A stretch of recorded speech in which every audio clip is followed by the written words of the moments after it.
उस्ताद लोगों बच्चों को डांट डपट करते हैं, मारपीट करते हैं, इस पर बच्चे नाराज होते हैं कि यार हमें मार रहे, हमें डांटते हैं। उस्ताद का बच्चों को मारना, डांटना, डपटना ये सारे के सारे बच्चों के लिए मुफीद और फायदेमंद होते हैं। इस पर कह चुका हूँ कई बार कि अगर उस्ताद किसी को डांटे, गाली दे, उसको अच्छा ना समझे, बुरा समझे तो उसके लिए नुकसान है।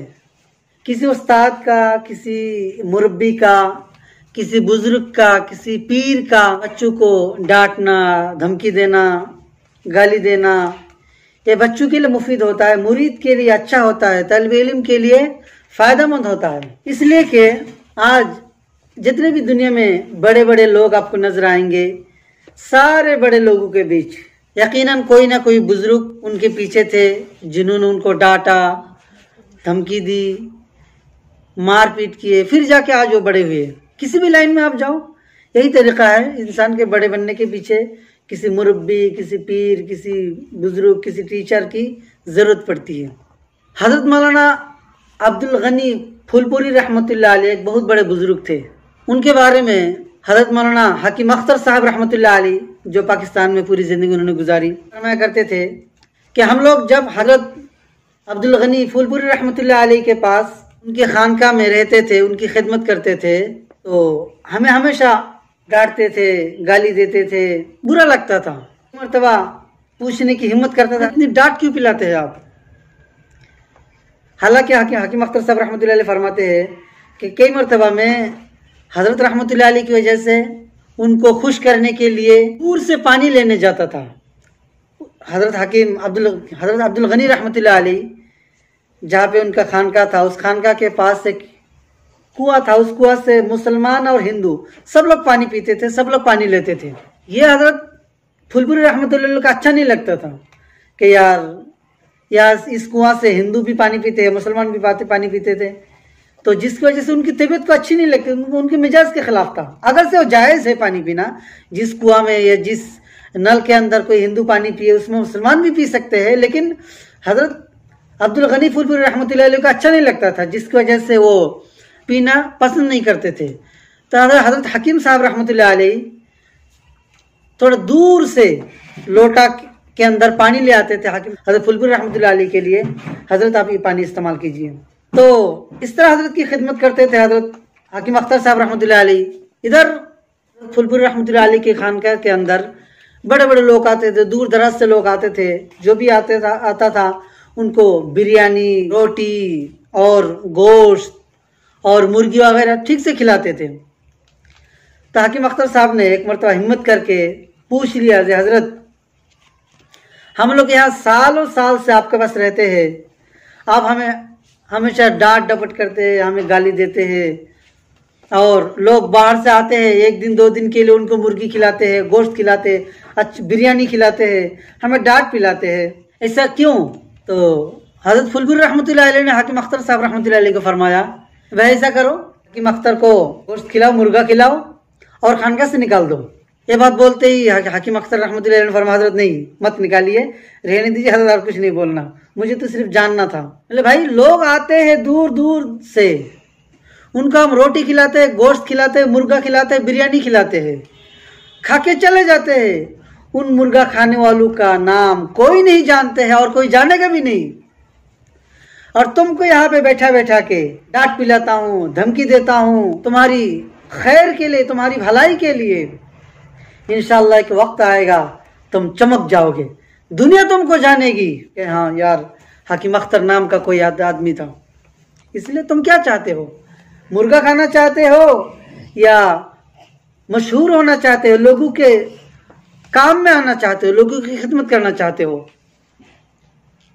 तो इससे ये समझ में आया कि अगर कोई बड़ा बनना चाहे उसको उस्ताद की, पीर की डांट पीना चाहिए, बर्दाश्त कर लेना चाहिए, फिर जाके वो बड़ा बन सकता है।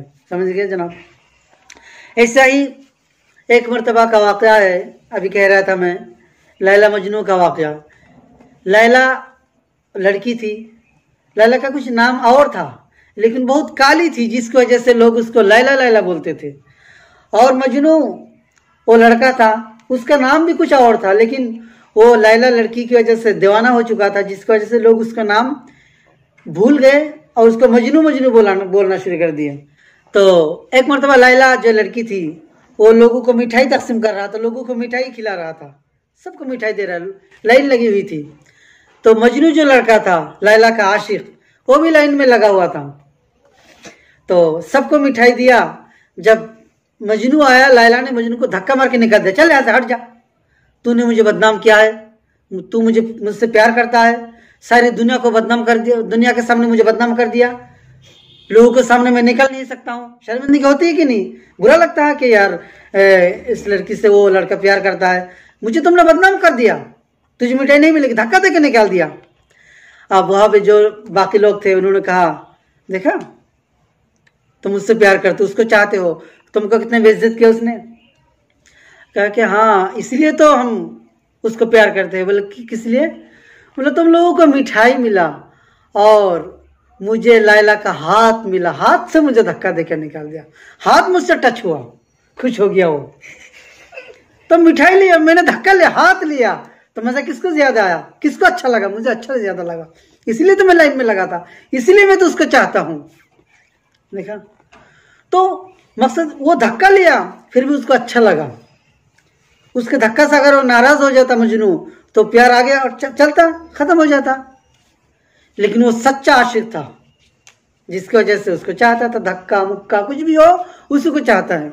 इसी तरह उस्ताद और तालिब इल्म, टीचर और स्टूडेंट्स, ये दोनों इससे है कि अगर उस्ताद तालिब इल्म को अपने बच्चों को डांटे धमकी दे उसका फायदा होता है।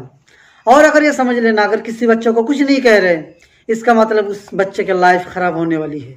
वो बुरा कर रहे उस्ताद फिर भी कुछ नहीं कह रहे, जो मर्जी हो तुम करो, मैं कुछ कहने वाला नहीं हूँ, इसका मतलब उस बच्चे को नुकसान होगा कि नहीं होगा? यकीनन उस्ताद नाराज हो चुका है, कुछ नहीं कह रहे, और बच्चा खुश हो गया, माशाल्लाह उस्ताद मुझे कुछ नहीं कहते हैं, कुछ नहीं कह रहे, तुम्हारा नुकसान है, उस्ताद तुमको कुछ क्यों नहीं कहेगा? पीर तुमको क्यों नहीं डांटेगा?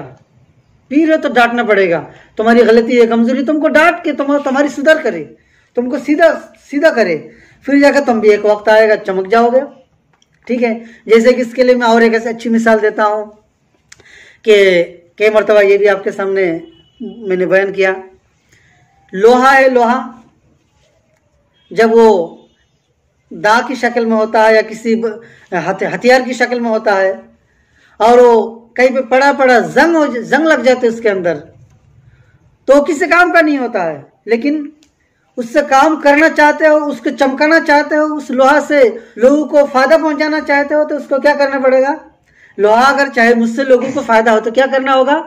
लोहा को आग के अंदर घुसना होगा, हथौड़ा के नीचे आना होगा, फिर जाकर लोहा से लोगों को फायदा होगा, है कि नहीं?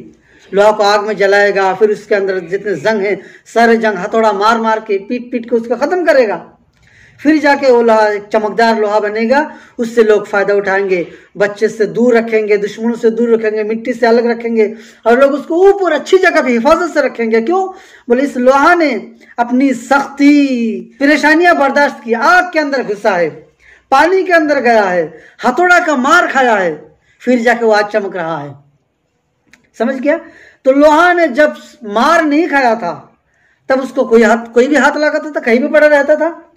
ठीक है, कहीं मिट्टी के ऊपर, कहीं इधर कहीं उधर कहीं इधर पड़ा हुआ है, लेकिन जब उसने मार पीट खाई, हथौड़ा का मार खाया, आग बर्दाश्त की, पानी के अंदर घुसा, फिर जाके चमकदार हो गया, लोग उसकी कीमत और उसकी अहमियत देने लगे, है कि नहीं? ऐसे ही अगर तालिब इल्म अपने आप को चमकाना चाहे तो उसको उस्ताद के हाथ के नीचे आना होगा, उस्ताद के डंडा के नीचे आना होगा, उस्ताद की डांट के नीचे आना होगा, फिर जाके उस लोहा से भी ज्यादा चमक सकता है, अपने आप को दुनिया के अंदर चमका सकता है। ठीक है, हर एक पीर मुरीदी का यही मामला है। पीर मुरीद को डांट रहा है, शेख और मुर्शिद बच्चों को डांट रहा है, तो उसका यही मकसद है कि उसको चमकाना चाहता है। ठीक है, आज वही बुजुर्ग हाकिम अख्तर साहब रहमतुल्लाह अलैह शेखुल अरबी वल आजम करके लोग उनको जानते हैं। हजरत शेखुल इस्लाम हजरत मदनी रहमतुल्लाह अलैह इतने मशहूर बुजुर्ग थे, हुसैन अहमद मदनी नाम सुने होंगे आप लोग उनके। वो भी अपने उस्ताद की खिदमत किए, ठंडी बर्दाश्त किए, गर्मी बर्दाश्त किए, आग बर्दाश्त किए, आज पूरी दुनिया उनको जानती है। तो यही तरीका है, अगर आप अपने आप को चमकाना चाहते हो, आपको भी तकलीफें बर्दाश्त करनी होगी, उस्ताद की डांट पीना होगा, और सारी तकलीफें और परेशानियां बर्दाश्त करना होगा, फिर जाके आप भी एक वक्त के अंदर अपने आप को चमका सकते हो, दुनिया आपको जानेगी। नहीं समझे? समझ गया? तो उस्ताद का डांटना ये अच्छा है या बुरा है? अच्छा है, यकीनन अच्छा है। उस्ताद मारे तो अच्छाई के लिए मार रहा है। उस्ताद किसी को मार रहा है तो समझो कि लोहा को जैसा कि कमार मारता है, इसी तरह मुझे भी उस्ताद मार रहा है। मैं लोहा की तरह हूँ, मेरे अंदर कोई कीमत नहीं, मुझे कोई नहीं जानता है। उस्ताद मार रहा है, मार खा के एक वक्त आएगा मैं भी चमक जाऊंगा। ठीक है? और मार नहीं खाओगे, कमार के पास नहीं जाओगे तो तुम्हारा भी कोई अहमियत नहीं रहेगी। अल्लाह ताला हम सबको उस्ताद की इज्जत, उस्ताद की अहमियत समझ की उनकी कदर करने की तौफीक अता फरमाए, और हमें भी दुनिया और आखिरत के अंदर इज्जत, सरबुलंदी, कामयाबी, कामरानी से हम किनार होने